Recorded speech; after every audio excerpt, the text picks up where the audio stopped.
नगरपालिका नगरपंचायत निवडणुकीचा उमेदवारी अर्ज मागे घेण्याचा आज शेवटचा दिवस। राजकीय नेत्यांसमोर बंडोबांना थंडोबा करण्याचं आज मोठं आव्हान।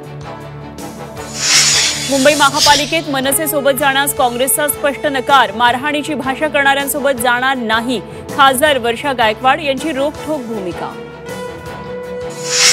साताऱ्यात दोन्ही राजेंसमोर बंडखोरांचं आव्हान, अर्ज मागे न घेतल्यास कारवाईचा इशारा। अपक्ष उमेदवार अर्ज मागे घेणार की नाही याकडे लक्ष। ठाण्यात महायुतीमधील वाद शिगेला। भाजप माजी नगरसेवकाची शिवसेना शाखा प्रमुखाला मारहाण, भाजप आणि शिवसेनेत राडा। मालेगावात जन आक्रोश मोर्चाला हिंसक वळण, आंदोलकांचा कोर्टात घुसण्याचा प्रयत्न, पोलिसांकडून आंदोलकांवर लाठीचार्ज। अल्पवयीन मुलीवरील अत्याचाराविरोधात मोर्चा।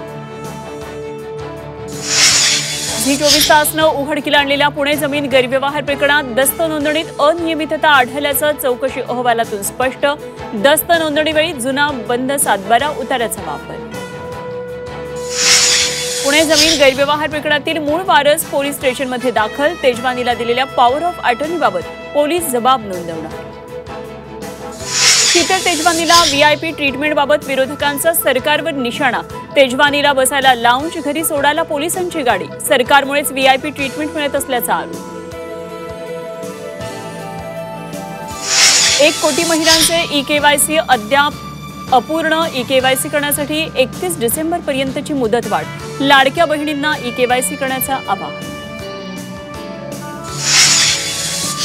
आणि नाशिक जिल्ह्यात आफ्रिकन स्वाईन फीवरचा शिरकाव। पाथर्डी परिसर बाधित क्षेत्र घोषित। परिसरातील सर्व डुकरांचं कलिंग करण्याचे आदेश। नागरिकांना खबरदारीच्या सूचना।